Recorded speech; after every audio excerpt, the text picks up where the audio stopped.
Hey! This is JJ and Alex. I made a name for myself. I told you I won't be denied. As you wrap up your day, it's time to get your fix of the teams you live for and the sports you love. This is JJ and Alex on 97.5, the KSL Sports Zone.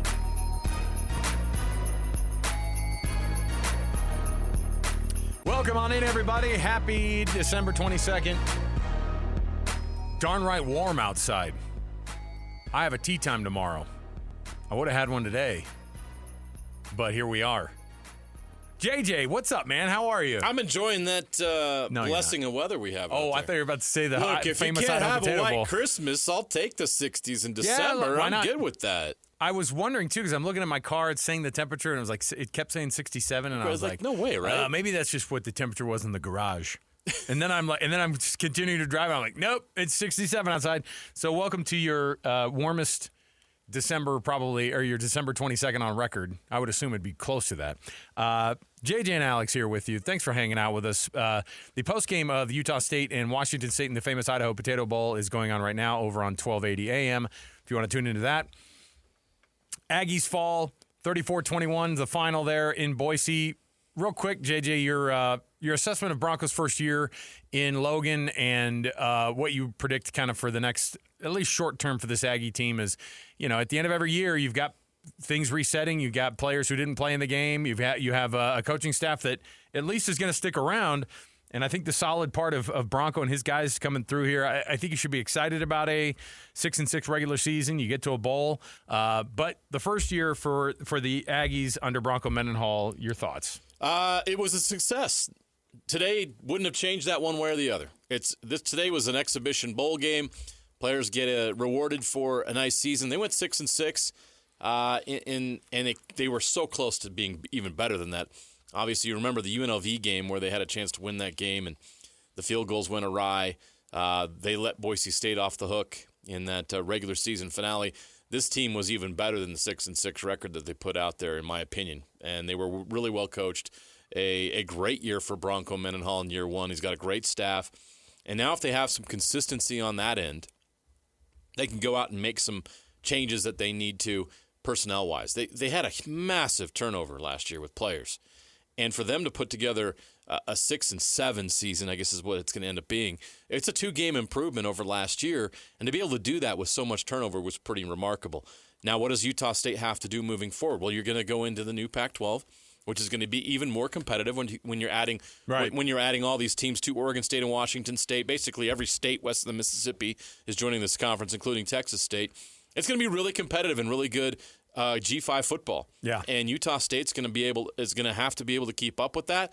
Right now, funding wise, they're behind, and they got to kick that up. They got to go out and raise some NIL and go out and find some talent. Specifically, offensive line, they've got to be better in the trenches. Definitely on the offensive line, they got to have more depth and more talent there, and they got to go find a quarterback. I think that they probably need to dip into the portal for that as well. There's Isaac Wilson out there. There's some good talent out there they go get if that's what they want to do. Conover, you saw him today go in there and play well. He's a graduate transfer, so I don't know that that's an option with him eligibility-wise. And obviously, Bryson Barnes' last game was today. So that's my assessment of this season for the Aggies. A great success. Utah State fans should be really excited about the future with Bronco Mendenhall at the helm. And if the funding comes through, and that's everything right now in college football, it sucks. I hate talking about it, but it's the truth. If they can find more NIL money to go out and get a few of those players, they don't need to be able to have the NIL money to compete with everybody, but it's got to be more competitive and make some of those upgrades in those positions I mentioned, then Utah State will be able to compete for Pac-12 championships moving forward. The facilities are there. The right people are in place. They just need to be able to go out and get a few more players with NIL.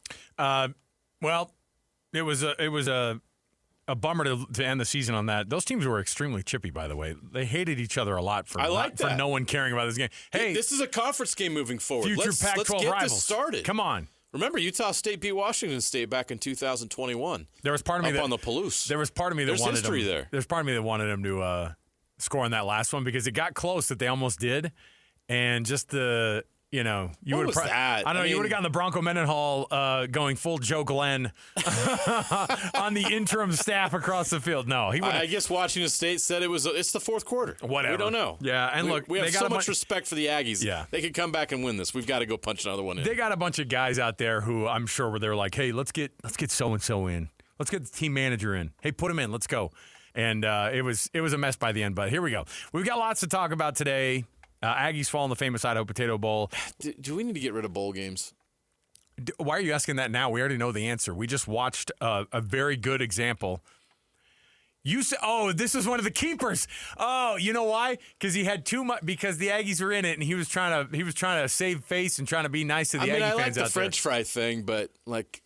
We were watching the game. It was like, okay. Is there a construction project in the end zone? There is. They've got this whole expansion. It just looked like a mess.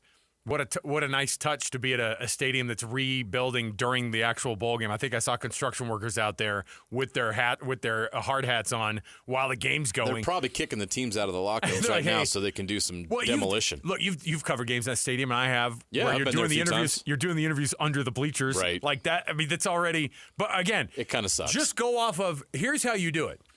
If the bowl gets sold out, it can stay. Okay. You will eliminate 97% of the games out there. If you can sell this game out, prove to me that this thing is a game, then yes. Because you won't get I mean, the reality is think about it. What games are even going to sell out? And so why is it important? Because ESPN Events says it's important? No. Don't just do it for the sake of doing it. The LA Bowl's going away. And you know why? Because 19 people were there this year at the game. Now, it was already announced that they weren't playing. Why are we playing a bowl game at noon on Monday? Because they know that there is a segment of America that is not at their office today. It's not segment. It's not this segment where Alex Nepolis, you and I are, or Parker, or Lloyd. Yeah, there are people working out there. But listen, it was nice today, though. I parked straight in the CEO spot today. No problem. Today would have been a good day to take a sick day. Very good day. I think we're getting a nice chunk of time off, though. So yeah, fine. Were you the CEO of Bonneville today? Is that what you're saying? I am. You are? I am. Okay. I'm parked there right now. Okay. Or whatever, it's some executive spot. But I parked across two of them, so it's actually two. I did the thing where I came in across two of those full spots. Oh, that's brazen. Oh, yeah. So we'll see. Just come tow it. It's good to be the boss. Come tow it. I dare you. Checks the calendar. It's the 22nd. No one's towing that. No one's towing that. By the way, bosses, I really didn't. I wasn't going to do that to you. All right. Let's kick off the show officially, though, with the cut. Let's get going here. We'll turn the page on the bowl game, and we'll get you going here. We have lots to talk about, bowl games or not. We have a lot to discuss, so let's jump in right here. Top of the program, almost to the top of the hour. Let's get it going right here with the cut. It's time for the biggest story of the day. This is what made the cut with JJ and Alex on 97.5, the KSL Sports Zone. And, of course, this portion of the show brought to you by Trajan Wealth, TRAJAN Wealth.com. That's Trajan Wealth for all your trusted local needs in retirement. TrajanWealth.com. All right, let's get into it here. The college football playoff. I mean, I had so much that I wanted to say, and it's got to the point, JJ, that I have I'm almost at a loss because of how much was in my mind watching these games. You watched them? Okay. That's a great question because I'll tell you why. I can't wait to see the ratings come out. Dude, it was hard to be a part of, and it was hard to convince myself, hey, Tulane, great job getting there. What a waste of a game in Oxford. What a waste of a game at Autzen. And I'll tell you right now, it didn't tell me anything about Ole Miss. It didn't tell me anything about Oregon. It didn't, and it frankly didn't tell you anything about Tulane and JMU that you didn't already think anyway. When it was 34-6 at the half, here's the thing too: you were up against two NFL games that day. Yeah, that one of them might be the game of the year. Yes, and so guess what? And who would have thought we'd have been talking about a Bears game being one of the games of the year? Weird times we live in. But it was absolute trash. And these are the premier games in college football right now. It's unacceptable. Absolutely not. And I'm saying, too, the Miami-Texas A&M game was a hard watch, and that was one of the ones of actual big let's not let them off the hook. It was that bad game was football. garbage. That sucked. Texas A&M The Aggies didn't belong there. went 11. I'm sorry. Texas A&M went 11-0 this year, and then they've lost their last 2 games. Who'd they play? You have proven nothing. And Miami, by the way, this is what I love about Miami, is that they somehow are going to use this to be like, oh, yeah, I showed you we should have been here. They have to fix this thing, JJ. It has to get fixed because James Madison had no business playing up in Oregon and giving us a crap game. Tulane had no business being in Oxford for the second time this year, getting blown out for the second time this year. You're a G5 who gets in the college football playoff, and your coaches are already out the door. Can you imagine teams making the playoff and you don't have your coach? I mean, your coach was there, but they're not there. I mean, Sorry. which one are you talking about? Are you talking about Ole Miss, or are you talking about any of them? Oregon's what are we doing here? Oregon's offensive or defensive coordinator is becoming the the head coach of Cal. It's the most important game of the season for you, and you've already made coaching changes. This is not just about the playoff selection and how this is done. This is a college football problem. College football is broken. Do we care, though? Because we tune in still. But we tune in because we love football. I'm not tuning in because I love this garbage, all this drama. Like these things are. It doesn't feel good. I kind of feel icky right now watching college. Right? Does any of you not feel icky watching a little college football these days? It's a really tough thing because you can't compare the two really. But the unfortunate thing was some of the stuff is off. The unfortunate thing is that you had 2 NFL games going on. I mean, just jammed straight in between those 2 awful games, and we didn't watch any of. Well, first of all, they're on True TV or TNT or whatever, right?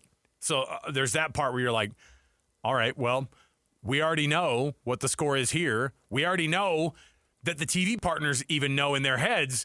These aren't big enough to put on big stations. The only people that watch these games were the people that accidentally tuned in because they wanted to see Impractical Jokers. Hey, where's Impractical Jokers? So I think that the way you put it, like you just feel it's not.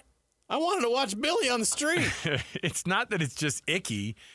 It's that it just was not good football, and that's the thing we've been telling ourselves all year is that in the last 2 years, the 12-team playoff is going to get it done for us, and it's going to be exciting, and it's not. And if you think that a 16-team version of this is going to get any better for the first couple of weeks, no, but at least admit to the fact, and this is why you play them right after the season's over, because you have to just get these garbage games out of the way and over with. Why do we have garbage games in the playoffs? I don't because they're building it.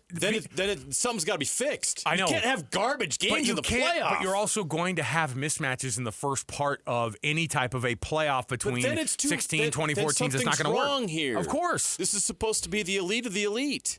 I just don't think you're going to be able to fix this thing. It's best on best, right? So that's what we're supposed to be doing here. We're supposed to be crowning a national champion. These games should be massive events with 20 million people watching. Here's the good news. I think that better games are on the way, but I actually don't know because I don't think Miami's very good. And the amount of I had to hear about Ohio State and Miami from 2002, like I could not care less about the animosity that might still exist because of a game that went into overtime for a national championship. It's fake. 2 decades. It's fake. In Ohio State and Miami, you couldn't have 2 programs who like, I mean, you don't care about those 2 teams like as on a historical We've basis. already seen Georgia Ole Miss. I know, and that's why it's not fun to watch how this thing's playing out. The only one that's intriguing is kind of intriguing, and then that one's Texas a game I'll watch. The only reason that's intriguing too is because you have a team that everybody else is saying, yeah, they don't actually belong here, and Texas Tech might be able to go, hey, we're the off-brand team of this whole discussion, and we can prove you wrong, and we could beat this team. They could absolutely beat Oregon. Oregon's absolutely beatable. Oh, in Lubbock? Well, it's not in Lubbock. It's in the Orange Bowl. No, it's at the Orange Bowl. I just think that Texas Tech has heard way too much. They have too good of a defense, and I can't wait for that game. The other games, I kind of could miss. Like, call me when the semifinals are going. Call me when the national championship is on deck, because I'm not that excited about the semifinals. Could be incredible. But this first round, it just goes to show you that we probably would have been better off this year with the 4-team playoff. We had. There's 4 elite teams, right? Listen, We Do had you want to include Oregon? Alabama? no. Alabama looked like garbage. Who outside the top 4 is elite? I don't think any of them. So we had the Temu College Football Playoff this weekend, and now we might step it up to the Western Family brand of of games till we get to the branded College stuff. Football Playoffs brought to you by Kroger. Kirkland Signature brings you this round of the College Football Playoffs. All right. Hey. I won't rip off I got Costco. a lot It's of too good Kirkland signatures. So do I. All right, we'll take a break. We'll come back. There was this, though. I will say, when Malachi Toney scored a touchdown, thank heavens there was a touchdown scored in that game down at College Station. But this is what it sounded like, at least in my head, as it was played, because at least somebody got into this game. Viene la jugada, jugadita de engaño con Malachi Toney por derecha, sigue Toney, pasó, sigue Toney, va a entrar Toney, señoras y señores, touchdown Miami, touchdown los Huracanes, con alma de niño y corazón de elefante, muchacho, las segundas oportunidades son así, Malachi Toney se pone la capa de Superman, los Huracanes están ganando. All right, so the quick beats on the translation of that is, because it actually makes no sense. Okay, with the soul of a child, of a young child, but the heart of an elephant, Malachi Toney finds himself in the end zone, puts Superman's cape on, and scores a touchdown. You know, the comparison of the soul of a young boy and the heart of an elephant. Nobody's looking at an elephant and going, man, I wish we had the heart of an elephant. No one. That's not a metaphor. Still, though, you say somebody who's excited about that game, there you go. So that was the call in Espanol this weekend. That was the highlight of that 10-3 barn burner. Barn burner. 3 points in the first 3 quarters. Yawn. The halftime. Oh, it was windy. I know. Come on. Oh, my gosh. And they're all, Miami's kicker right now is missing a field goal as we speak somewhere at practice. Hot garbage. All right. We'll take a break. Man, this Miami A&M game got me fired up, and I just got warmed up for that. And then the next day of game, or the rest of the day of games was just absolute garbage. Hey, you know what isn't garbage? That 13-second overtime last night that the Mammoth pulled off that win over the Winnipeg Jets after being up 3-0, giving up 3 goals in that third period. They come back and they get the win in overtime thanks to the captain getting it done. We'll talk to Cole Bagley, Utah Mammoth insider for KSLSports.com. We've got you hooked up here. We're live on a Monday, 22nd of December. It's almost 70 outside. Enjoy it. We'll take the break. More to go. 97.5 the KSL Sports Zone. The exclusive home of the Utah Mammoth is on 97.5, the KSL Sports Zone. And this is Kerfoot, back for Stenlin, relayed back to Sergachev. This way, one-timer, they score! And it's the first of the year for Alexander Kerfoot. Welcome back. 3-2 the score. Pearson feeds the middle, right in front, they score! And this one is Morgan Barron. 2 quick goals from Winnipeg, and all of a sudden, we're tied at 3. The Jets have come storming back. Dylan Gunther gets to a loose puck, and the Mammoths start with possession. Gunther through center, a 2-on-1. Gunther, pass across, Keller scores! Merry Christmas, you filthy animal! Clayton Keller wins it in overtime!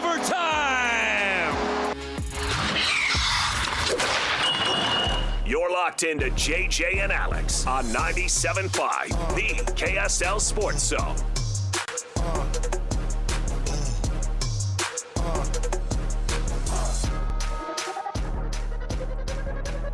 Welcome back, everybody. JJ and Alex, 97.5 the KSL Sports Zone. Alex, Kirry, Jeremiah, Jensen, thanks for being with us on a balmy Christmas Eve? It's all those Eves in front of it. Just a few more days till Christmas, so get your stuff done. If you're out and about, congratulations. You still have a lot more to do. Just letting you know. Kids are getting antsy. They can't wait. And you think you're done with the shopping. Oh, no. You'll be out on the 24th doing something. There's an in-law you forgot. A panicked text from your significant other saying, I forgot this, or, oh, no, we got to get that. Hey, it's up to you now. It's up to you to solve that problem before Christmas comes. Well, The worst text you could ever get during this time of the year, the next couple of days, starts with, could you go to Costco? Oh, no, you lost me at Costco. Don't get me wrong, love our friends at Costco, but Costco on those days, no thank you. Our program at this hour brought to you by the good folks at the Doug Smith brand of dealerships in American Fork, Spanish Fork, and in Linden. Nobody knows cars like Doug. Cole Bagley, of course, our Utah Mammoth insider for KSLSports.com, joining you courtesy of the folks at Hercules First Federal Credit Union, growing stronger together. Cole, I was glad how that one ended. It seems like this team gets into overtime and they end very quickly. Sometimes it's the other direction. It's like if somebody gets into that zone in the first 30 seconds, they might score immediately in overtime, and it happened against one of the best goaltenders in all of the land, and Connor Hellebuck, and the Jets end up going home without those 2 points, the 2 points that the Mammoth needed, and they got it last night. Your reaction to that one as you watched it live? Yeah, I mean, possession is what, 9/10 of the law? And, you know, in the National Hockey League, when you go to overtime, it's all about winning the faceoff, you know, especially that initial faceoff. And that's why, you know, they've got their specialist out there, Kevin Stenlund. He does a beautiful job, you know, winning that, and, you know, Gunther helping out there, and then Keller jumps over the boards. And, you know, they needed that win really, really badly. You know, it pushed them back up into the second wild card spot. And I think just from a lot of different angles, you know, to beat, you know, a Winnipeg Jets team that just got Connor Hellebuck back, to have Keller have the game that he did with 2 points, a goal and an assist, for him to get the overtime winner. You know, when we asked Keller about it last night, you know, he said that him and Gunther were talking about what they wanted to do when they took the ice, and that was to come at them with a lot of speed, and that's exactly what they did. You know, Gunther won the puck, Keller jumped the boards and switched for Stenlund, and they attacked with speed, got the 2-on-1, and just a beautiful shot. You know, Keller threading the needle on that one to beat arguably the best goaltender in the world, and, you know, claim 2 critical points, because right now, you know, the goal, the short-term goal is to just stay alive, stay in the race, you know, stay within about 3, 4, 5 points of that wild card spot. And right now they're in a wild card spot. So, yeah, a tough kind of letdown over about 5 minutes in the third period, but they responded appropriately, and they came out, you know, with their heads on fire in overtime and got the 2 points. Look, it feels a lot different since they won, and the excitement and the thrill of the way it ended is all great. But I think it's important that we go look back and say, okay, what was the letdown for? What happened in that third quarter, Cole, that led to that? Because that's something that, you know, we talk about with this team, and like sometimes there are those moments where it feels like, I don't know, things kind of slip or the intensity goes away. What's your diagnosis of what happened in that third? And I'm sure that they're discussing that in their meetings and in their locker room. Yeah, I mean, the word that Andre Tourny used in his postgame was they got too conservative, and that's exactly what took place. For 55 minutes of that hockey game, 55 minutes and 14 seconds, I think, into the overtime, you know, Utah dominated every inch of ice, and that was evident, especially in the offensive zone, where they were winning battles. You know, they weren't just turning the puck over, they weren't just dumping and chasing, but they were dumping, you know, and putting the puck deep. They were going in, they're getting to the dirty areas, they were winning pucks in the corners, and from there they were able to kind of set up their offense and facilitate. And they put a lot of pressure on Winnipeg. I mean, they were you know, generating a lot of grade A scoring chances, and that's why they jumped out to a quick 2-0 lead, and I believe they went up 3-0, and it just felt like Utah was absolutely the dominant force, and they were until about the 5-6 minute mark in the third period. That's when they got too conservative, and you could kind of feel it coming. I'd say that around the 8 to 9 minute mark is when they started to go too conservative. Instead of attacking and building on their lead, you know, they kind of backed off and tried to defend it, and that usually is the worst thing you can do in the NHL, is just try to defend a lead, especially a 2-goal lead. You know, that you know, as we saw last night, the game can flip on its head immediately. Two goal leads can evaporate in a matter of seconds. And instead of attacking, they packed into the defensive zone. They, you know, as Krause kind of explained, look, we just kept chipping pucks out, and when we were doing that, we were giving it right back to them, and they couldn't get changes. And so, you know, a minute and 32 minutes goes by. That's a long time to be on the ice, especially when the Jets are just, you know, moving the puck swiftly around the zone and creating open space. And that's how they got scored on twice in about, I believe, 15 seconds, and game was tied up. And so that's really where the letdown came from. And as Krause kind of continued, he said, look, we needed to find a big moment, a big play. And that's exactly right. If they would have finished off, some of their chances previously, or really pushed the pace and gone up by 3 goals, well, that more or less kind of puts the game out of reach. But, they let Winnipeg hang around, and, obviously they took advantage. You had one of the best lines in the National Hockey League as the Jets' top line, and they scored quickly and tied things up. But that big moment came in overtime, and obviously that's all she wrote. How big of a deal is it to get Alex Kerfoot back? Aside from the veteran presence, he brings some that potential to be another threat scoring wise for this team. But he's also one of those guys that's as solid and as smart as it gets on the ice, and I would imagine that they're pretty excited to get Kerf back. Yeah, of course. I believe he's a Harvard grad, so he's probably one of the smartest guys on the team. Andre Tourny jokes that one day they'll all be working for Alexander Kerfoot in some sort of capacity, and that's a big thing. He obviously sees the ice, he sees the game incredibly well. That was evident in his play last night. He was really, really helpful. I think he was coming in late on PKs. He had one particular penalty kill where he blocked a shot out towards the point and was able to clear it, and that pretty much killed off the rest of the power play for Winnipeg. But I think where the most value for him is, like you talk about, he's a veteran.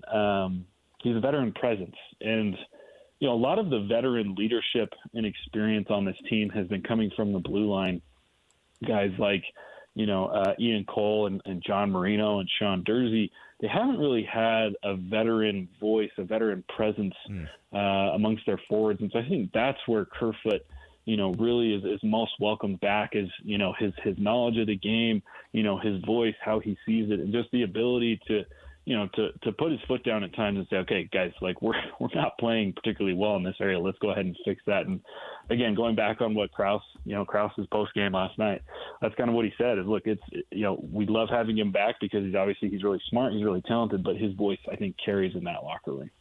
I want to talk about Clayton Keller because obviously somebody needed to step up even more in the absence of one of their best young players who's out with an injury, and it's obviously you look at the captain and say, okay, that's the guy that's gonna have to step up and be more productive. It looks like he has been recently. What's different? What have you noticed about him lately that's led to more productive play and more spirited play from the captain? Yeah, I mean, he's got 4 points over the last 3 games, and in those 3 games, 2 wins, the first one against Detroit, and then obviously last night against Winnipeg. And I would argue that in those 2 wins, Keller was the best player on the ice on either side. And I think the difference for him, and I had the opportunity to ask Tourny about this last night, is he was kind of explaining that he feels like Keller's kind of starting to come into his stride this season. And he says the difference is that he's kind of playing mad. He's playing angry, and I think that's evident. It's been a tough year for him, both from a production standpoint and then in his personal life. Right, losing his dad, is a tough thing, especially the fact that he kept playing hockey games. But there's been just that noticeable difference on the ice over these last 3 games. He's more engaged in the offensive zone. He's more engaged on all, he's playing a very complete 200-foot game. He's winning a lot of offensive zone battles. I think for a while there, he kind of went away from that. He'd not necessarily shy away from battling along the boards, but he'd make, maybe an effort, and if it wouldn't go his way, he'd end up turning the other direction. But I really paid close attention to him last night and in Detroit as well when I was there. And he was just scrappy. He's smaller, right? Like he's probably one of the smaller players, most nights. But he was very poised. He utilized his stick very well. He won a lot of loose pucks back. His reloads were really good. And I just think I wrote about this last night. I feel like he's one of the best facilitators in the game. His ability to see the ice, every inch of it, to to kind of be able to predict where players are going. That assist of J.J. Peterka last night was just, I thought the delivery was prettier than the finish. Yeah. He recognized that there were two Winnipeg defensemen that were just simply puck watching. He saw Peterka was going to the back door, and he threaded the smallest of windows under Hellebuck's stick to feed Peterka just for an easy tap in. So, yeah, I think a lot of it's attitude. There are athletes that play well when they're upset, and there's athletes that don't. I think some athletes get too much in their head and they try to do too much. Well, I think when Keller is playing with that extra edge, he's a little bit angry. Torney says he likes when he's unhappy. I think it helps him lock in a little bit more. I think, it's almost adds like a sixth sense to his game, and that's what we've seen over these last three, and that's why he's got 4 points. And the Mammoth have had 2 wins with with his name written all over him. The NHL takes a few days off, obviously, around the Christmas holiday, part of the last CBA negotiations, and that means the Mammoth have one game tomorrow, and then they'll have another one. They'll have a little bit of a break, and they've played more games than anybody else in the NHL this year, so I think the break will be much welcomed. But they don't get an easy one as they go into the toughest barn in all of hockey, taking on the Avs, and it's such a weird thing to see how far ahead the Avalanche are among everybody across the entire league. They've got they've got 59 points. They're 26-2 with 7 overtime losses, so those are 7 extra points on there. But they've only had 2 true losses on the year out of the games that they played, and 26 wins. How good is this Avs team really, and how tough of a deal will it be to try to get this thing done at Ball Arena tomorrow? Yeah, I mean, this might be, one of the best hockey teams of the last 15, 20 years. Just with all the firepower that they have, arguably, Nathan MacKinnon is the best player in the world right now. And Kel McCarr is probably a top 10 player, easily the best defenseman in the world. And it's just, they can come, they've got Nietzsche, they've got Landeskog. Like, they are a super team, but it's a super team that works incredibly well. I remember I went out to Colorado for the season opener against the Avalanche, and it was like every offensive shift, you kind of had to hold your breath because the Avs were just threatening to score at any moment. The chemistry for that team is as good as it gets. But they play with so much speed. I mean, you could have a rush one way, and suddenly, they're retrieving the puck, they're breaking out, and before you can blink, they're behind you, and it's a 2-on-1 situation, with the puck on MacKinnon's stick. And then, if you can't let them have offensive zone time because they will break you down, and they're so good at puck retrievals. Gabriel Landeskog is just, I think he's overlooked in terms of how impactful his game can be. He's the captain over there, and he just battles and he wins pucks back for McCarr and MacKinnon, and they go to work, and it's tough. But I think, the good news is, Utah pushed Colorado in that home opener. I think it was the game was decided by just a goal or two. And then, of those 2 regulation losses, Utah owns one of those. And so, it would be a huge victory for Utah, I think, to just even get a point in Colorado tomorrow. But if they can somehow find a way to win, that would be a lot of momentum going into this break, right? Like right now they're in a second wild card position. If they can pick up 2 points, they'll probably stay there through, these next few days. And, that would just be a big thing for morale, but it's going to take near perfection, right? I mean, this is, like I said, this is one of the best teams that I've watched over the last 15, 20 years. So, it's a tough thing. It's a tall task to beat the Avs right now. It'd be more than a signature win. It'd be just, especially to go into a break like that too, and they need the rest. And man, that would be huge for Bear as well, because I know that I was telling JJ I'm watching this thing last night, and as soon as that third goal was scored by the Jets to even it up at 3-3, they went straight to Bear on the bench, and you're like, oh boy, like that's a lot of pressure, and the TV guys know it. They're all, get that camera on the coach, because this is one where people are going to be like, because the Boo Birds come out, all that. It was such a deflating moment, and so I think be able to get a reset like that, and like you said, even if they got them to overtime and stole a point somehow, that would be an amazing way to do it. Cole, we wish you the happiest of holidays and Merry Christmas, man, and we'll chat with you after the break and have fun watching this one tomorrow night as well, and we'll keep our eyes peeled for this Mammoth team as they come out of the break as well. Thanks for hanging, man. Well, I appreciate it. You guys got me all nervous. I'm headed to Costco here in about an hour. And You're a brave soul. Hold on, let me throw some holy water your way. You're going to need it. Hey, better today than tomorrow. Yeah. Either way, I mean, I had to do it earlier this morning, and so I went in, and I had some lady go, "Is this the line?" And I was like, "Oh yeah." I go, "Oh yeah, yes it is." And people are on edge already, like the fighting over parking spots and stuff.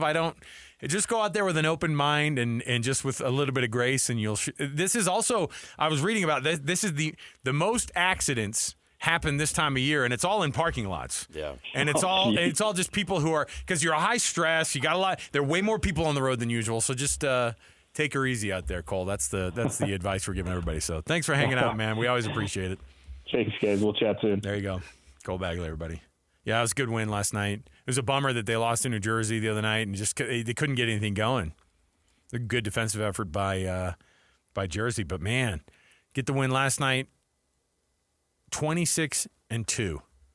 It's unbelievable. I'm looking at the standings. They're so far ahead of everybody. They have 59 points. So the top team right now in the East, just to give you perspective, the number one team in the East is the Carolina Hurricanes.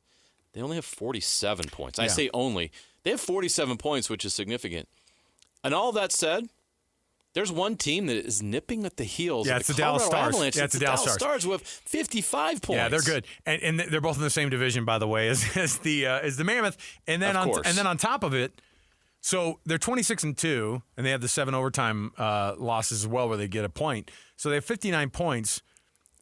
They've played 3 fewer games than the Mammoth have. So that's with they could probably notch it up, and if they could had get another 6 points on top of that just when out they of catch up. Right. Yeah. And so it's pretty bonkers to see how good this team is. So lots of work to do, and hopefully that trip, knowing you got to put it all out there and you have a few days off, hopefully they sell out totally and go after it. So we'll take a break. We'll come back. When we do, we've got more for you on a Monday edition, a Christmas week edition of JJ and Alex. We'll come back around. We've got some audio from the NFL and our NFL Blitz, our locals, of course, that JJ and the folks on KSL TV just do such a good job. You guys on Sports Beat Live just do an awesome job. KSL Sports Live do an awesome job bringing this thing. And I was all about it last night, getting a little teary-eyed watching Taysom talk about football. Might have been his last home game. We'll see. We'll come back. We've got more to go around the corner. 97.5, the KSL Sports Zone. All the latest news and notes from the league and the locals in the NFL. JJ and Alex bring you the NFL Blitz on 97.5, the KSL Sports Zone. Welcome back. It is JJ and Alex, 97.5, the KSL Sports Zone. Hope you're enjoying the warm weather out there as we get you ready for Christmas in a couple of days. Yes, it's almost 70 degrees in Salt Lake City. Very weird, but hey, you know, that's a good weird. It is. I welcome it. There's that part of me, though, that goes... A little concerned about the snowpack, though. Always thinking about the snowpack. I have 2 kids with ski passes. That's not an insignificant buy when you do it in September. It's not. And it's an investment. But to their credit, they've gone up a couple of times, and it's not been great, but they've been up there. And I'm forcing them to keep going up there. You're taking that ski bus and you're going up there and you're going to have a dang good time. I'm going to get my money's worth. Yeah, I'm worried about the ski resorts, worried about the snowpack, want to make sure we have enough moisture. Oh, boy. You're gonna pass out some refreshments before we enjoy the moisture or what? We can't have refreshments without moisture. All right. NFL Blitz, of course. You can nominate the U Sports volunteer that you know for the Hercules Hero of the Week program. Submit that nomination, KSLSports.com/contest. Listen every Thursday, JJ and I read off a winner for you. Help us celebrate the efforts of those volunteers making an impact in their community with the Hercules Hero of the Week award, brought to you by Hercules First Federal Credit Union and Beehive Meals. Locals in the NFL is a big week. We talked about Puka Nakua's big game on Thursday, despite the loss, and the Seahawks getting that huge win. that game, the Seahawks game on Thursday night, by far the best Thursday night game there's ever been. But also like one of so many NFL games that were so good this weekend. Yeah.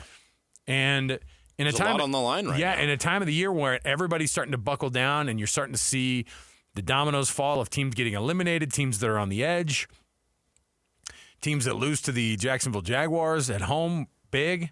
You just see examples like that all over the place. Had to mention that, didn't you? Sorry. You guys have 11 wins, man. I'm not going to. We're fine. It's fine. Be just fine. It's fine. Broncos country. Let's ride. It's fine. Oh. So Pook had a great weekend. Rashid Shaheed, obviously, that punt return actually got the entire turnaround, I think, for that. Yes. The rally. Gave them hope, and it was all Seahawks from there. Well, it's crazy to watch how that thing went down, but it seemed like the locals in the NFL had even bigger weekend, bigger weekend than they normally do. Roll it out here for us, JJ. Tons of big time names, of course, that we're used to hearing, but big weekends for the locals. So I'll in the NFL. save Taysom Hill for a moment because we'll probably spend the whole segment talking about that. But I want to mention some other guys real quick. Jaylen Warren. That was a big game for the Steelers yesterday against the Lions. Basically, the Steelers have knocked the Lions out of the playoffs. Unless the Packers have a total collapse down the stretch, the Detroit Lions are going to miss the playoffs. That loss against the Steelers was a big reason why. And Jaylen Warren had 2 touchdowns in that game in the fourth quarter when they absolutely had to have it. 2 45-yard touchdown runs. His best output of his career, 143 yards in that game and 2 scores. Bobby Wagner on Saturday. He still got it, man. 10 tackles, a sack, 2 tackles for loss. He was awesome in that game. You mentioned Shaheed and Nakua on Thursday. You guys have talked about that. Dalton Schultz, that Texans team is the hottest team in the league. Yeah. And no one's talking about them, but they have a really good defense. I know offensively it's hard to trust right now, but Dalton Schultz has touchdowns in back-to-back games, and the Houston Texans are the hottest team in the NFL based on their 7-game win streak currently. And what did they start the season off as? It was same kind of thing. It was like 2-5. They 1-4, 2-5. Yeah, it was bad. And you had the Ravens have had a similar turnaround, although they lost last night. But it was, you've had a couple of teams who are defying those pretty high odds or those low odds to be able to make the playoffs after you start a season like that. And the Texans are. And part of the reason they're so nasty is because that defense is so freaking good. Yeah. And that's why the Detroit Lions have no business being in this year's playoffs, because their defense is so bad. They can't get enough stops. They're banged up. They're hurt. They're just not the same team we've seen the last couple of years. And you wonder about that situation because they had to replace 2 coordinators, and Dan Campbell looks like he's stretched. He's calling plays. It's like, man, I don't know, man. What are the Lions going to do to kind of fix this? Because the Bears have emerged as a force. Do we owe an apology to Caleb Williams? Oh, of course. I didn't buy the Bears all season. Now I'm sold now. They went into Philly and won. They just beat the Packers when everybody. All the Packers had to do was recover that onside kick, and Caleb Williams threw one of the best balls you will ever see. That touchdown in overtime, you can't defend that. That is one of the best throws I've seen.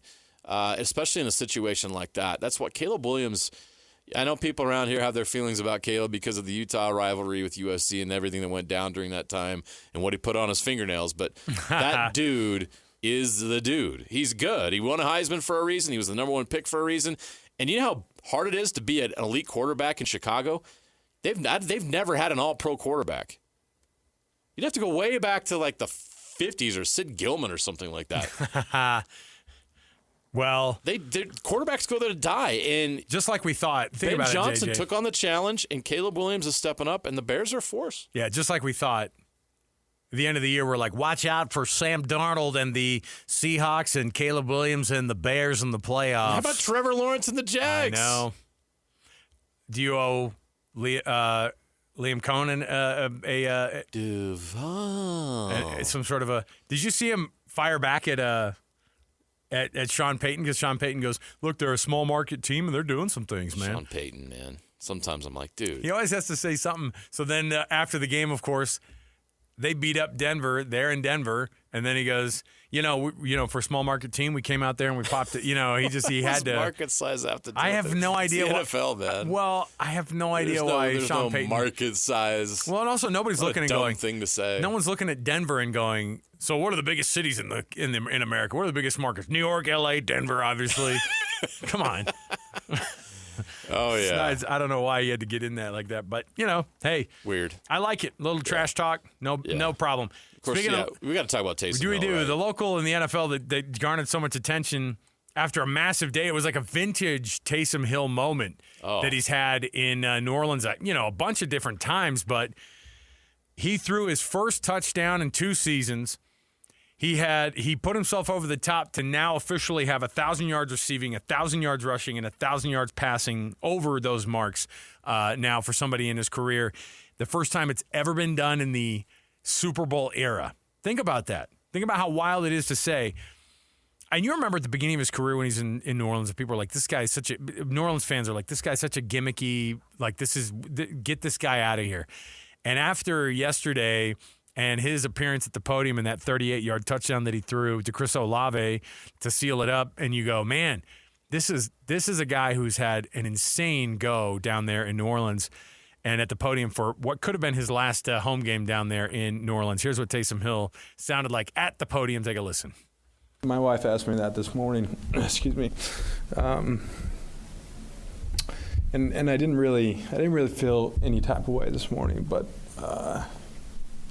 as I was driving to the stadium today, you start to think about the last 9 years and what it's meant to me and my family and the city and stuff. So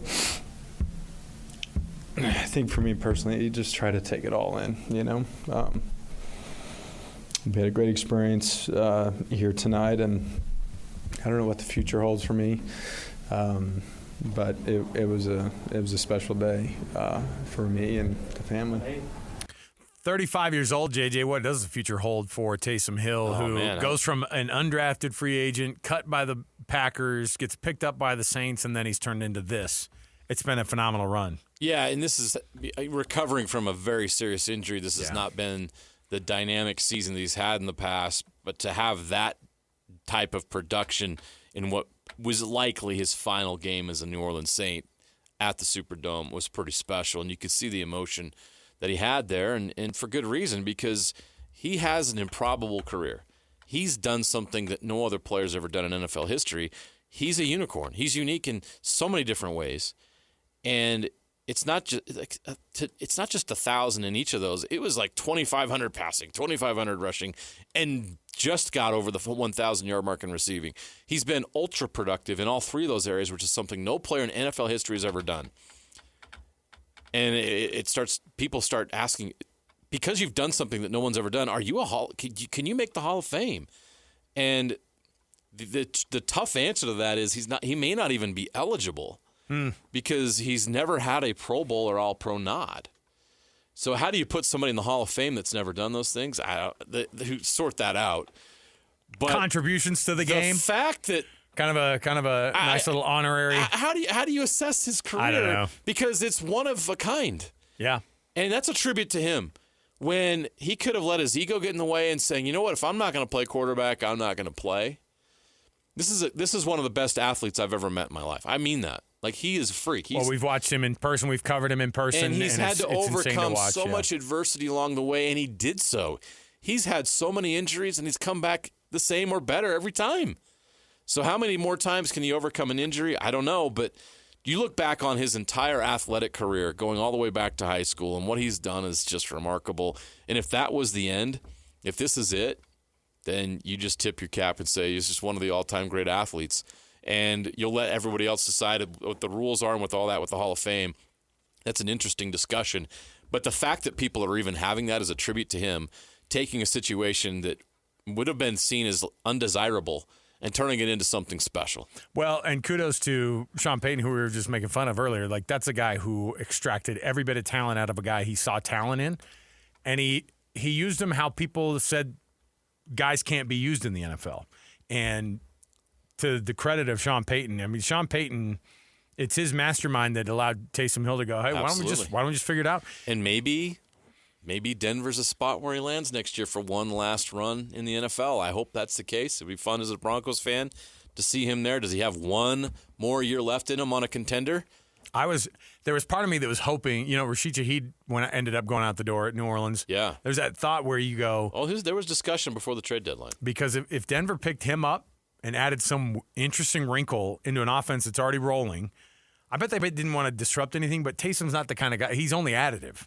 Right. He's not going to come in and ruin the vibe. I think what would happen is that it takes a little bit more of practice in a training camp to kind of get what number 7 does under the belt of an offense of a really young quarterback and see how it goes. But I could see him going there for a year, maybe 2. Why not? I'd love to see him go out on a contender. Yeah, look, as a make a run. So 35-year-old, he's way past the running back prime, okay? But 35-year-old's kind of nice veteran tight end. It's a young quarterback. Let's go. You're not playing every snap. I know. As long as he's healthy, and I think that's the biggest question. Look, the guy's still 6'2", 240, and runs like a deer. 4.5, Yep. And so that's why that freak of an athlete can get it done. All right, we'll take a break. We'll come back. Man, I was looking at the NFL standings, by the way. That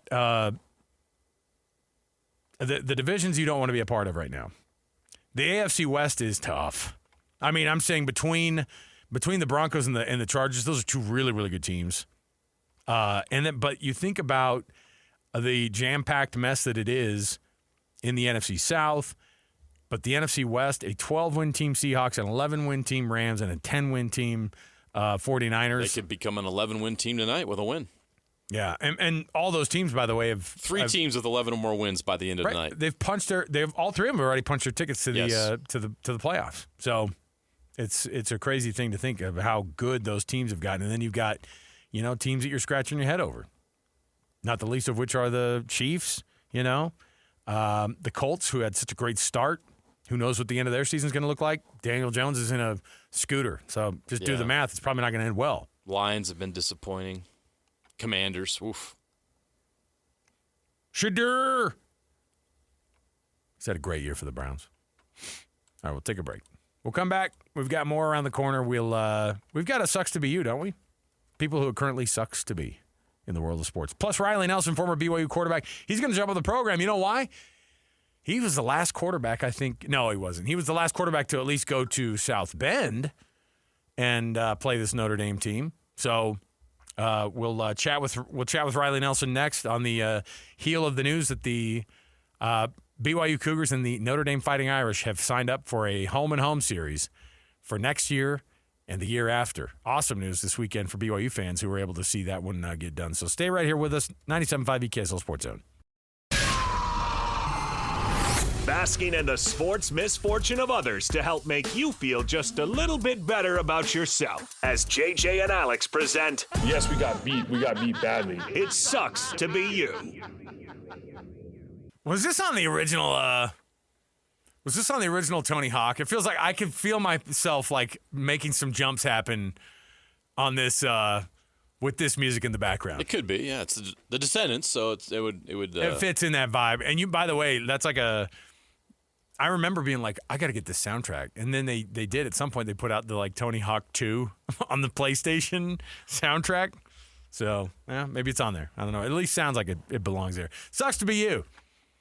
These are the people it currently sucks to be in all of the world of sports. Hey, they broke out the brooms and the mops. They're trying to clean up a mess on aisle 3 at Michigan. Ew. Biff Poggi, who's the interim head coach. Speaking of cleaning up. This guy, I don't know what to think about him. Well, one, he's angling for the job. Yeah. But also, he's been allergic there. to sleeves. He does not. Yeah, he doesn't like sleeves, but he also has like your aunt's arms. You know what I mean? Like he's not. Oh. You got some Relief Society arms going. Yeah, I was going to let you say Relief Society arms on the air. I wasn't going to say it.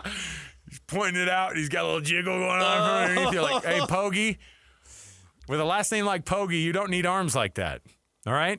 So Biff Poggi, the interim head coach at Michigan, had this to say about cleaning up the act there at Michigan. It has been 5 years of, let's just call it what it is, a malfunctioning organization where there's something every year. And I know that what the athletic director has made very clear, he doesn't want any more of that. And so If I am named the coach, which again I don't know if I am, but there will be a massive self-examination of what happens in this building, and you can expect a lot of changes. Yeah, you should. In fact, I would get the box ready. I'd get that banker's box ready, Biff, because the program will need to erase everything for a moment. And you're a part of that. And I'm not saying that he contributed from a negative standpoint. No, he just happened to bounce there after bouncing around college football. He got fired at Charlotte.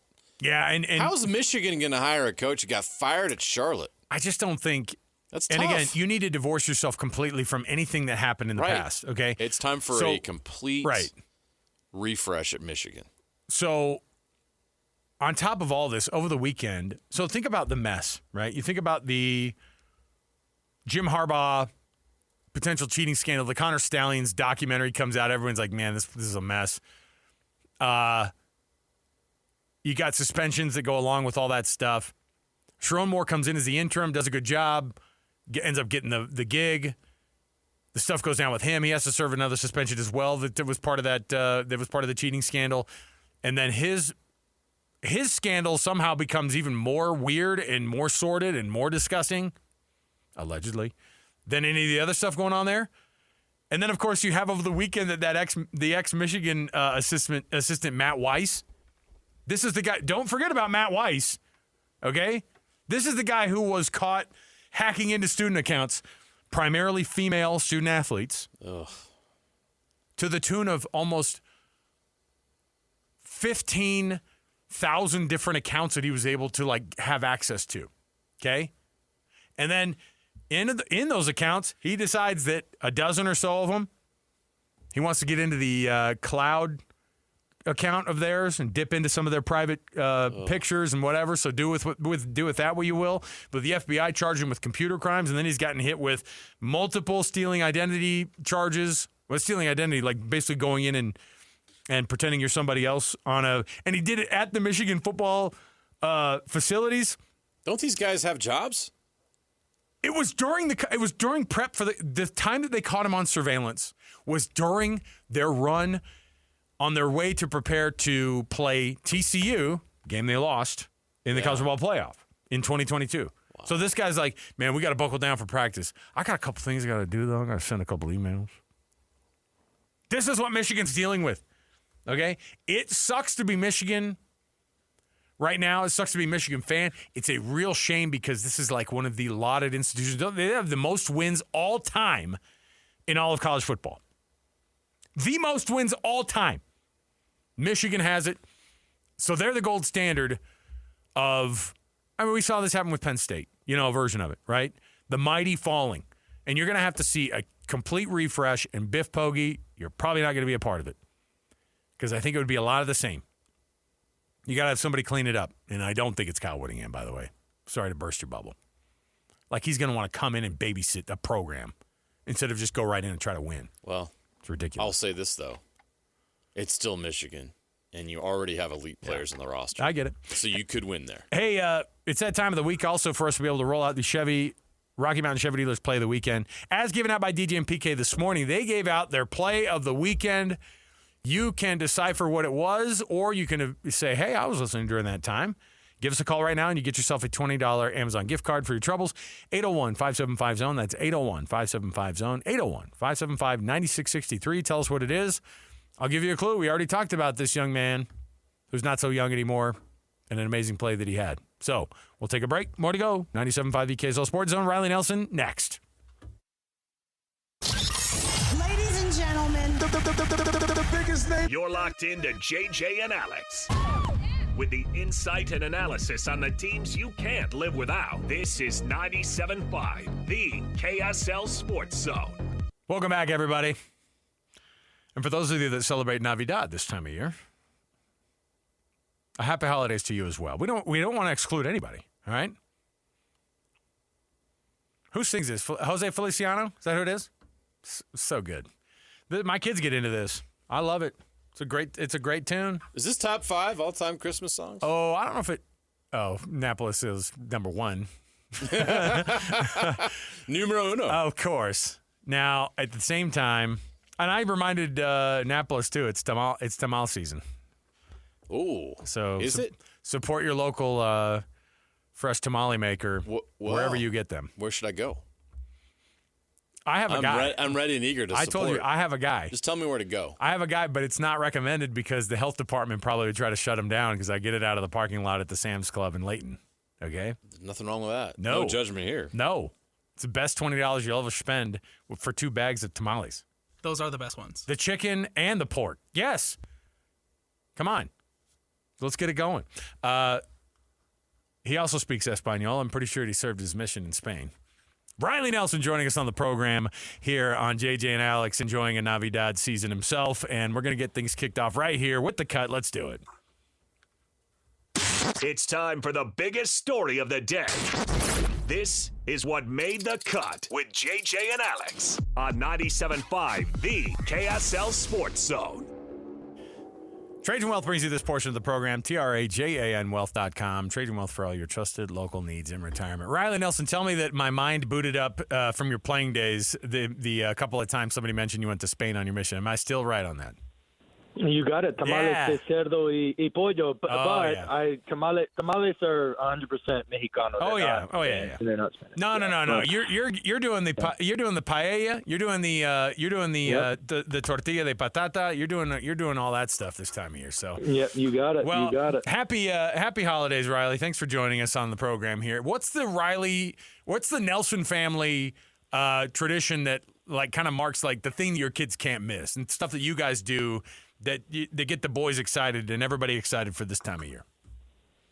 Yeah, we're still kind of working that as our kids are small and don't have the constitution. But we're heading up tomorrow. So this will be 3 years in a row for those up in northern Weber County, the Barker Park Live Nativity. Y'all ever been up that way? It's like it's right east of Weber High. Have you guys ever been to that? Never been. No. I've done the Live Nativity in up at the Harvard Yale neighborhood in Salt Lake. That was a pretty cool one too. But is it a big deal? So this one I haven't been to Harvard Yale, but each wise man had their own camel.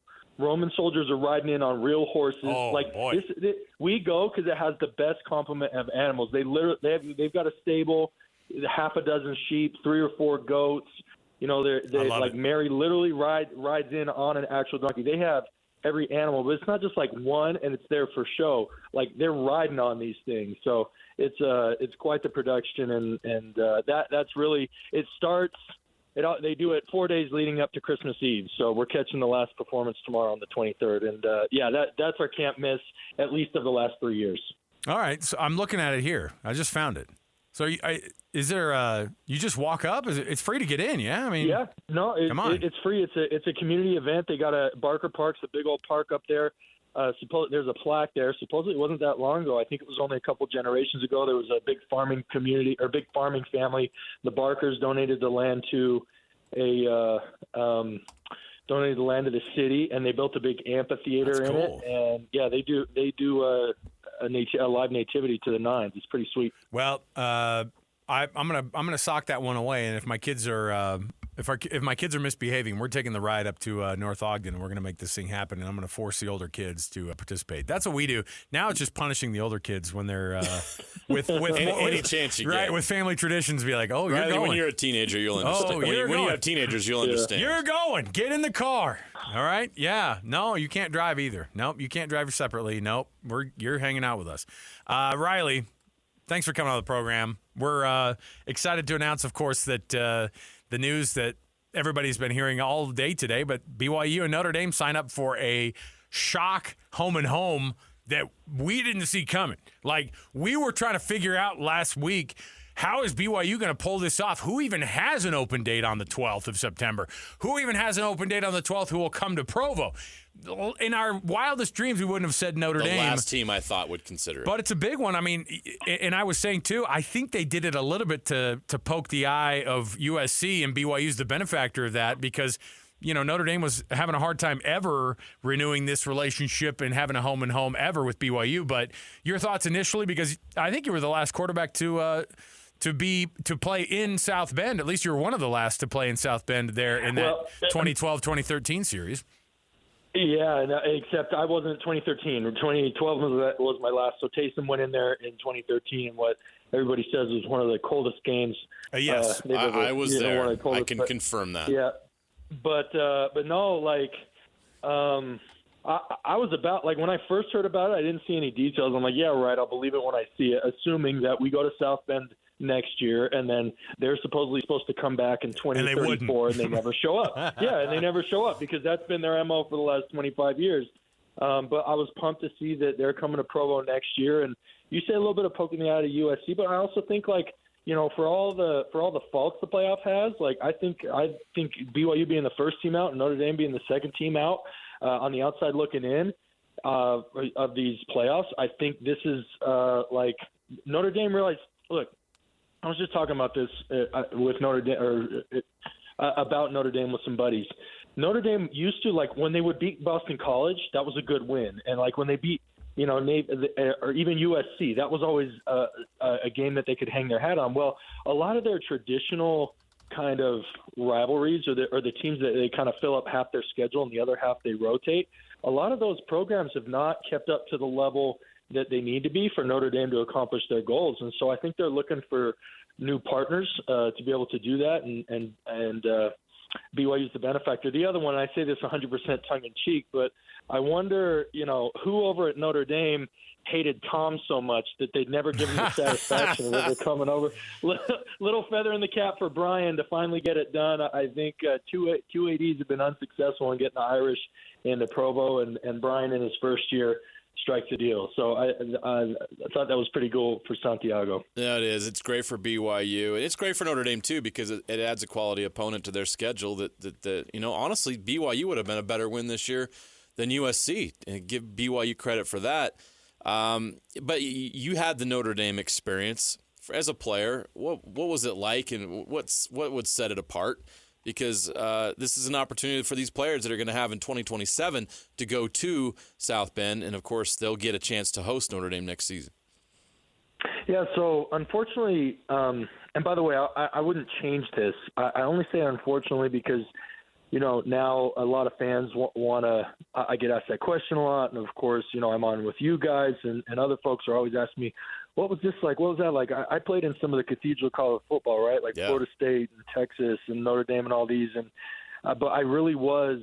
But I was a leader on a lot of those teams. I was a starter in a lot of those games, and I really did take the approach that, like, this is a business trip. So like And at the time, I think Bronco's changed now, but Bronco was not into the, like, pull the bus up to the stadium and go around and take pictures and this and that. Like, we flew in, we went to the hotel, we had our meetings, we reviewed our game, you know, did everything there, got up, eat, review, head to the stadium, like, warm up, play the game. And so I never saw Touchdown Jesus. I don't know. All I remember is, like, driving in the middle of nowhere, and then someone in the front of the bus was like, there it is over there. I was like, wow, this is crazy in the middle of nowhere. But so I didn't take in a lot of the majesty. I didn't grow up as a Notre Dame fan. I didn't necessarily, while I watched the movie Rudy, I mean, obviously you had to as a kid growing up playing football. I didn't necessarily care for it. So, like, I was more of like a longest yard guy or like a water boy guy. That tells you a little bit more about my sensibilities. Riley, we're on the same page there. Yeah, you class that. You class it up, just like us. It's good. Exactly. Anyway, so and then JJ, to answer your question, what I'm left with is, like, we went in there with a really good team, you know, an all-time defense and an offense that was trying to do our best, and we took number 3 Notre Dame, who eventually finished number 2 and lost to Alabama in the national championship. Like, we took them all the way down to the wire, and so all I'm left with is a bunch of, oh man, if only I would have X, Y, and Z. That we could have had them. So it's just a bunch of regrets and what ifs. The curse of every college football player, right? Exactly, but it was a great opportunity to be able to play in it, and I mean, it makes for all these years later, these 15-something years later, it makes, you know, you're sitting around and after a golf round or during a golf round or whatever, and you get to say that you played in South Bend and against one of their better teams, and so that's pretty fun. Well, and I was up in the press box in South Bend for that 2012 game, and yeah, a person growing up loving football and just, like, you know, crossing your fingers that one day you could even just, you know, make some kind of a trip like that to be working at the stadium. So the way it works is like that. At least in those days, I say, you know, 13 years ago at this point, when the press box is basically all mixed. It's like all their donors, everybody. They don't have like the suites nearly, or at least they didn't have them all parsed out. Those are like on the other side of the stadium, but you had a lot of like Nick Faldo was in the press box with us, like a couple rows down. Bon Jovi's kid was on the team, I think, at that point, or at least he was like a big donor at that point, and so he was in the booth, and like everybody was there, and they're all mixed with the media, and so you have all these fans, like these lifetime fans who are all cheering inside the press room, which is already awkward because we're told not to even like make a peep in these press rooms normally, and when Cody Hoffman's coming across the field, the collective gasp that the Irish had, it was almost like they knew, like, these guys can't come in and beat us. That was like the vibe, and I think it ended, was it 17-14? Yeah, it was close. 17-14, yeah. It was, but the environment was cool, and it was, I took in all of that, and I still have, all my stuff that I bought at that game, like, the program and all that stuff, and it's a fun thing to think, but from a historical standpoint is one thing. From the fact that you're trying to carve out your team's resume for 2026, this is a great start for Kalani and his guys because you add another big name to that. You have to play big games now. I think the College Football Playoff Committee, they at least say they want to see you sign yourself up for those, and that's a good start for them. Well, and a lot of people were like, "Oh, we're not going to get these anymore because Texas didn't get in." Well, let's not forget that Texas. I'm forgetting who their bad losses were. Did Florida. They lost to Florida. Oh yeah, they Florida. struggled with right. Kentucky. Yeah, a sub 500. That's right. Kentucky took them to overtime, but like, don't lose 3 games, boys. Like that game would have been fine had they not dropped 2 in conference. And by the way, like 2 in conference to non-conference contenders. So it's great that you were able to come back and beat A&M, but look, the College Football Playoff demands that you play well through each phase of the season in September, October, and November. You can't just come up with one big win in November. Let's put the shoe on the other foot. Let's say they lose those same 2 middle games in the season, Florida and whoever else, and whoever else they lost to. Was it who did they lose to? Or Bama? Yeah, Bama beat them. Yeah. So they lose anyway. And let's flop the Ohio State loss with the Texas A&M win. They win Ohio State, but then they lose to Texas A&M. Are they still getting in? No, they're not still getting in because they're 3 losses. So everyone was saying that was going to hurt these these out of conference or preseason or whatever you want to call them matchups. I'm glad to see that early indications as schedules begin to roll out, it hasn't, in that 2 of the marquee brands in college football and 2 contenders for the playoffs have scheduled a matchup out the gate for 2026. Riley, what's your thoughts on bowl games nowadays? Do you believe, someone who's loved college football for a long, long time and the tradition of it, do you believe that the college football playoff has damaged the need for bowl games or the excitement around bowl games, or do you still see a lot of value in them?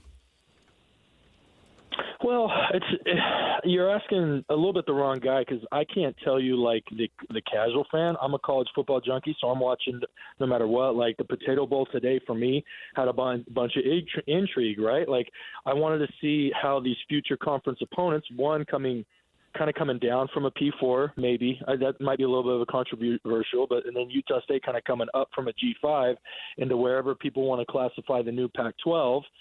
But like these are 2 conference opponents meeting in a bowl game. So like especially for me and with Coach Mendenhall, I want to see how big is the gap that he has to close in his personnel. I think everybody knew, and Bronco first among them knows that like Utah State has to improve their roster. Washington State's kind of coming down from taking some hit, wandering in the wilderness for a couple of years in the 2-team Pac-12 or whatever. So how big is that gap still? And we were able to see, judging out the first half, you're like, geez, Utah State got a lot of work to do in Washington. Might dog about the conference. Riley, let me interrupt you just for a second here because I'm going to have our producer Alex call you back. You turned into a little bit of a robot there. No, your personality didn't. You did a phone connection issue. It was just it was. I want to get his take on the Pop-Tarts Bowl as well, but just overall bowl is like, we were watching that bowl game. It was like I failed to find the skeleton crew. It's the problem isn't it's. Teams aren't necessarily able to take their best players. There's coaching staffs that aren't. There's head coaches aren't there anymore. There's just so much, it's hard to get into these bowl games.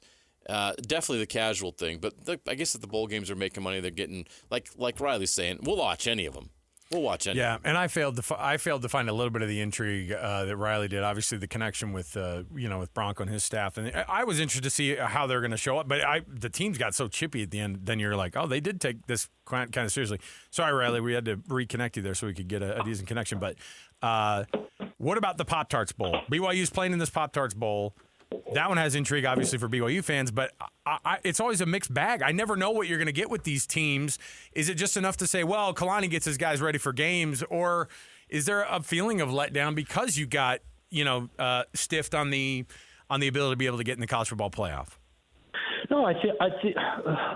Look, like I don't. He hasn't declared anything, but like my guess is L.J. Martin's going. He was Offensive Player of the Year as a running back. You've only got so many carries left in you, dude. He wants to put it out on tape. He wants another shot of putting it out on tape that like this dude should play and he should be one of the first running backs off the board. The same thing for like Jack Kelly, right? And some of these other guys, and I'm sure on Georgia Tech side of the football, you've got guys like that they want one more opportunity to put it on tape, and especially exclamation point. If Bulls can continue to produce matchups like BYU and Georgia Tech, I mean, obviously that was a sweet BYU Notre Dame, but BYU Georgia Tech, then players were going to want to continue playing. But one of the tough things, and look, when you get down to the six and sixes versus 6 and 6s, those are a little bit tougher to watch, but I'm pretty sure they still draw and they can still sell ads for them. So if no one's watching that, I don't know that any of us should care. But if you look at the top half of bowls, I think those are still going to garner national interest. And if you look lower down, I still think the regional, like me, explaining that for my interest in the Potato Bowl, right? I might be one of only a couple 100,000, but that still matters to a couple 100,000 people. And then as you get, obviously you got the playoff, and then that next tier of bowls, I think are still going to draw nationally because the brand of the sport is that strong. Riley Nelson, former BYU quarterback, of course, and somebody we love having on the program and love getting his take on all these things. We hope you guys have fun in the holidays. Be safe, Riley. Say hi to your family for us and have fun out there with all those little kids, man. It's going to be an awesome one. Thanks for joining us. Will do. Love it. Thank you so much. Thanks, Riley. There you go, Riley Nelson. Man, it's, maybe I'm a little too pessimistic on the Bull. No, thing. you are. Because he's jaded right. sports guy. Us hardcore sports guys, we're going to watch most, if not all, the games. We'll do it. And that's what they're made for, right? Oh, yeah. No, don't get it wrong. We watch all these, but we roll our eyes at the games, and we can't believe it. We're like, oh, man, this is terrible. I'm older now, and I remember when bowl games were a big deal. I remember when there's teams with 8 wins that didn't get invited to a bowl game. How many times did BYU or Utah have 8 wins in the 70s, 80s, and 90s and never get invited? No, for sure. It's just weird nowadays. Everything's different. The game's changed, and you have to adjust to that. It's a tough one to be able to But if the players balance. and the coaches don't care, then why are we supposed to care? And I think, and ask fans. And that's too. But to Riley's point, that's too general. That's too broad of a judgment. Well, and ask fans. I think there's plenty of these players that are giving their heart and putting themselves out there to play and want to play one more game with their brothers. So, and you can sometimes see which games where that effort is obvious and where they're not. Yeah, I mean, the fans, if they're going to the game, great. I mean, you go to Orlando and you get the benefit of going to Orlando because, Yeah, if you want to make a family vacation over BYU the holidays, makes sense. BYU loves some Orlando. Oh, yeah. And so it makes sense. And, there are a lot of people who are making that trip, and they're making a Christmas situation out of it, and it's awesome. And on the flip side, what are you going to get out of it? The reality is that the most important game that's been announced over the last little while is that Notre Dame home-and-home series, because that's regular season stuff.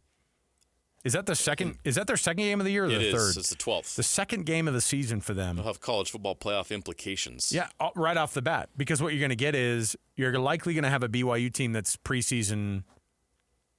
You at least cross your fingers that the powers that be would go, you know what, throw them a bone. They have their same quarterback coming back. Kalani re-signed and extended.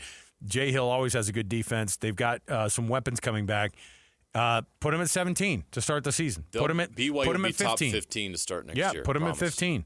And guess Especially what? Especially if LJ Martin decides to come back. Guess what? Notre Dame will likely be a top 10 team just because. So you're going to have two teams who have little numbers next to them You'll already probably get a trip for College to Game Day or for a big noon kickoff. Mark it down. It's probably going to be one of those two that first weekend. Right? Am I that crazy to think that? Because that early in the season, that many really, really good games, there aren't that many of them. No, and I bet in pro, you're going to see the first trip for either game day or big noon kickoff. That'll be a big, big deal. Week 2 of the season. Can't wait for it. All right. Take a break. We'll come back. We got ourselves a little bit more to jump into here because you have a Jazz Daily. Jazz and the Nuggets facing off tonight. This Jazz team is just continuing to surprise us. I guess at some point we're not surprised because I'm not surprised anymore when Lauri Markkanen has a great game. Or not obviously Lauri Markkanen, but when Keontae George comes out, Isaiah Collier has turned into a night. He's having himself a year now. I think there are so many nice pieces of this Jazz team. We'll talk about it, and we'll get you ready for that one as well. Jazz Daily next, right here, 97.5, the KSL Sports Zone. What time is it? Your exclusive home of Utah Jazz basketball is right here on 97.5, the KSL Sports Zone. Slings it back to Clayton, steps back, he'll take the three. That's no good. Another offensive rebound, kick it to Love. He's got to make this one, right? Yes, he does. Kevin Love hits the three. Third time's a charm for the Utah Jazz. Isaiah Collier, who's been fantastic, gets around his man, driving, shot. Yes, and he's fouled! No foul, no fouls. No foul, timeout. Isaiah Collier ties it up. Thought they drew a foul. Isaiah Collier's hurt. That's why they blew the whistle. Isaiah Collier still on the court, but his scoop layup is up and good. And they should have called a foul. Stepping back, Keontae waiting, gets underneath his man, shoots the three. Oh, boy! Oh, boy! Oh, boy! Oh, he made it. He's fouled. Keontae George shoots the three, knocks it down, draws the foul, and a chance to give the Jazz the lead with 4 seconds left. Oh, wow. You're locked into JJ and Alex on 97.5, the KSL Sports Zone.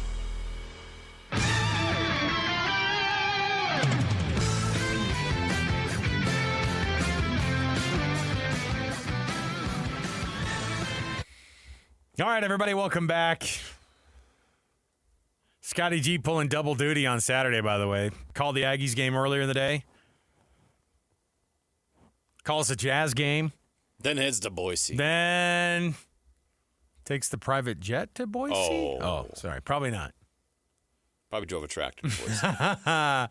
Hop, skip, and a jump away. But, yeah, quite a weekend for our Scotty G making those calls. But how about another overtime game for this Jazz team? They either go to overtime or they score 140 in regulation. I mean, it's like take your pick on which one you get. But I like this team a lot. I know. Listen, you cannot diss this team for making – they make such good effort on a nightly basis. And on a night like that, when Isaiah Collier comes in and goes 28 minutes, and what did he have in those 28 minutes? I don't think he got to 20, but he had 18. Yeah. He had 18. He had a phenomenal night, but he had 9 assists to go along with the 5 rebounds.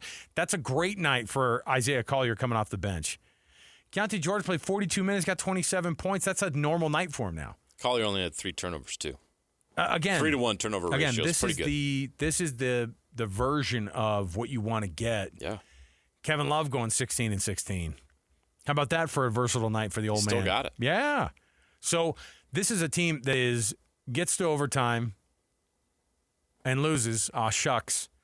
I mean, it was one of those moments. These are the best case scenarios. Look, it was a great night because you had Ace Bagley who comes in and goes 34 minutes. Yeah. And he gets 14 points. He's had 34-minute nights this season where he goes for 2 points. This wasn't one of them. He's getting better and better. I just like what I'm seeing out of all these guys who come on to. I mean, Svi Mykhailiuk comes in and gets 23 points, right? And you're asking him to be a lot, right? Nurk comes in at your 5 spot, and they're asking Flip to play forward and then come in and play 5 a little bit. And he didn't have a great game, but you know what? Other guys stepped up. So Key's having he's having himself a season. No one's going to talk about Keontae George as a possible all-star. We will hear, but he's going to be averaging 25 points by the time he's climbing quickly into that realm. He's going to be averaging 25 24 points now, 24-point average. 3 of his last 4 games, he has 30 points. He's now has 7 30-point games this year, and he has several 29s in there as well.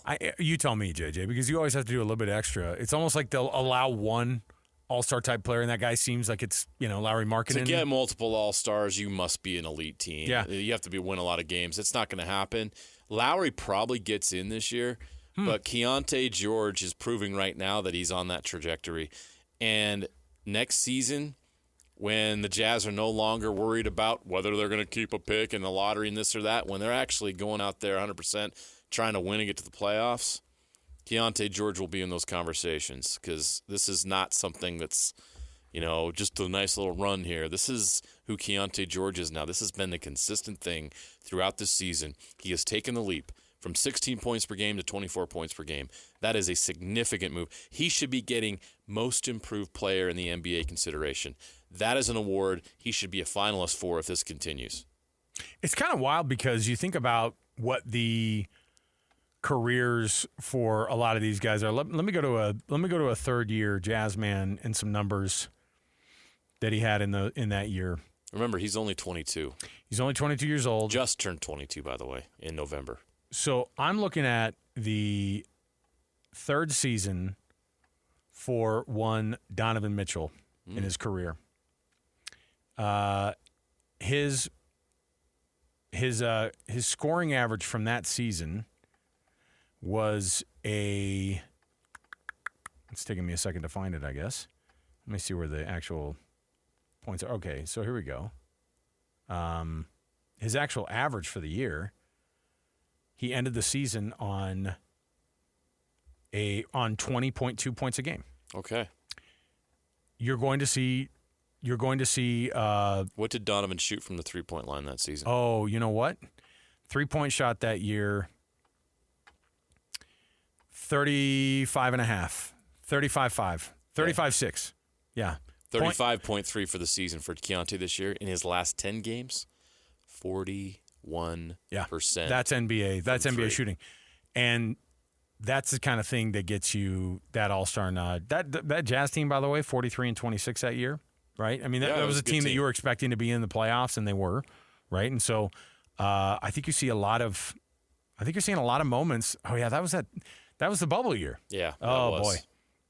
Yeah, the 1920 weird year where it was a normal season, then it wasn't anymore, and then we had to finish it later in the year, and it was weird. Yeah, he got to the playoffs and ended up averaging 28 a game. That because he had that 50 playoff series against the Nuggets was insane. Yeah, he had a 57 in game one against Denver, and of course that went to 7 games, and of course they were up 3-1, and then they ended up losing the series. But man, is that a bad comparison? They don't play the same position, but Donovan was a little bit older player. He had played more time in college. Yes. Yeah. But no, it shows the development.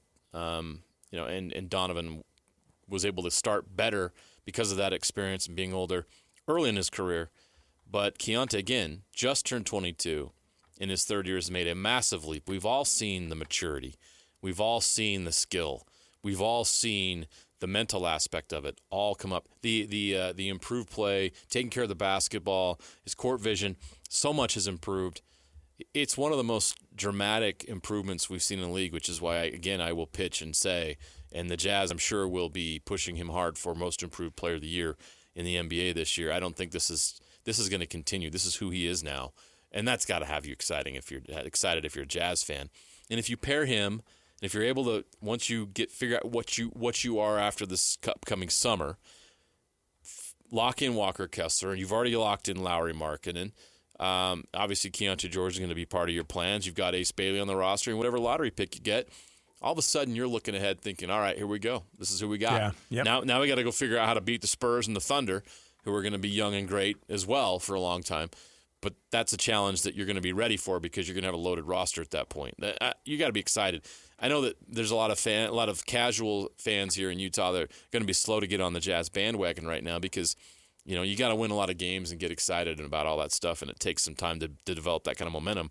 But if you're going to the games on a nightly basis, if you got season tickets right now, I'm guessing you're a lot happier right now than you were at this time last year. You're getting a lot more bang for your buck. Yeah. Because this team is these are fun games to watch. This is high-level entertainment.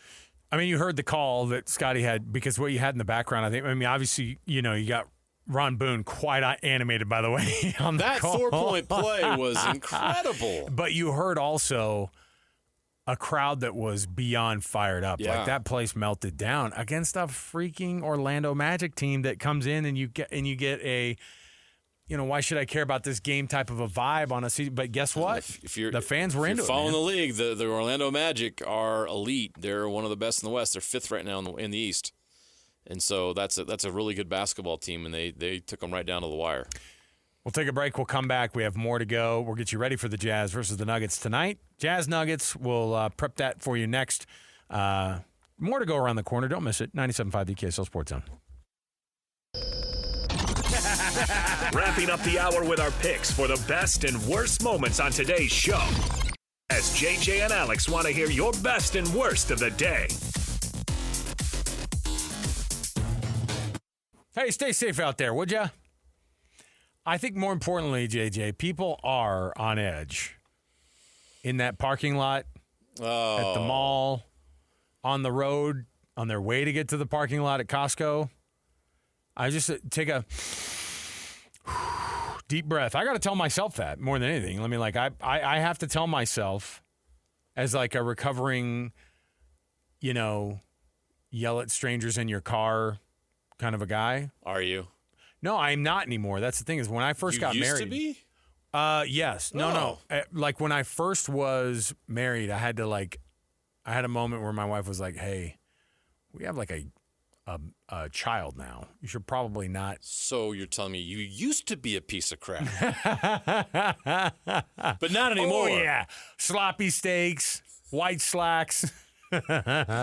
Yeah, that was me. No, I had to make a couple of, and I have to tell myself periodically, like, who cares? Not worth it. Strange on the road. What's crazy is that in person, if somebody accidentally ran their cart into you at the grocery store, you wouldn't go, "Watch what you're doing, bozo," and like middle finger them, like as they walk by, you go, "Boom, okay, take that, buddy. Figure it out." No. In person, we're fine. In our car, we become different animals. Why do we become animals in a car? What's in Utah, up with that? I'm just telling you right now, this time of year, when we need a little bit of grace, when you need a little bit of grace, give other people a little bit of grace. Would you? That's a good holiday message. Yes, please. Go I out there and endorse be that.